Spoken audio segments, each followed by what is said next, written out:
Yeah, Ellie says, I think my sociopathic ex knew what he was doing. My narcopathaholic has no idea. Yeah. I, just kind of from looking back on the different people in my life that have been, like really outrageously problematic, that's kind of what I've noticed too. Like everybody has varying degrees of insight and varying degrees of intention. Some are a lot darker and more self-aware than others. And, you know, yeah. But I mean, at the end of the day, it's, if it's hurtful or harmful to us, it really doesn't matter if they're aware or not aware. It doesn't matter it doesn't matter. It doesn't matter if they're, quote unquote, just an alcoholic, or if they're a narcissist, or if they're a sociopath, or if they have, borderline personality disorder. Like it just doesn't matter. And I think a lot of people get caught up in that, where they think, oh, but if this person maybe isn't a narcissist, or maybe if they only have borderline personality disorder, then they can be fixed. And that alone in itself is really problematic thinking, because, like a person has to want to change. And if a person doesn't see any problem with their behavior, or if they continue to give a bunch of lip service to their behavior, and they're basically just on their best, like being on your best behavior is not the same thing as actually changing, right?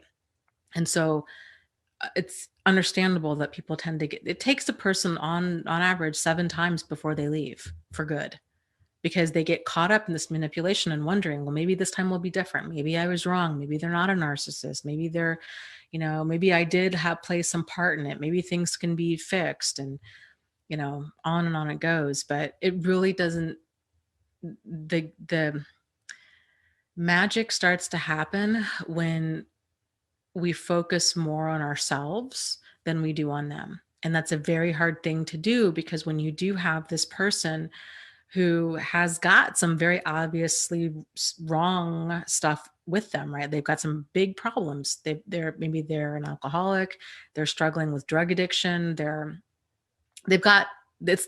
are the elephant in the room, right? Like there's some major stuff going on, and that the whole family is walking on eggshells around this person. They're incredibly abusive, but sometimes they're not.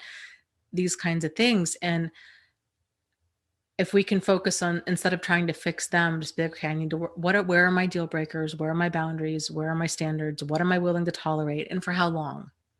At what point where is my line in the sand with when I actually walk away? And somebody had posted in the group the other day, I think it was the video of the TED Talk from the gal that was in an abusive relationship. And there was a quote from her, and she said, she never thought of herself as a battered wife. She always thought of herself as a really strong woman in love with a very troubled man. And I thought that was so profound, because that's the mindset of so many people that are in an abusive relationship.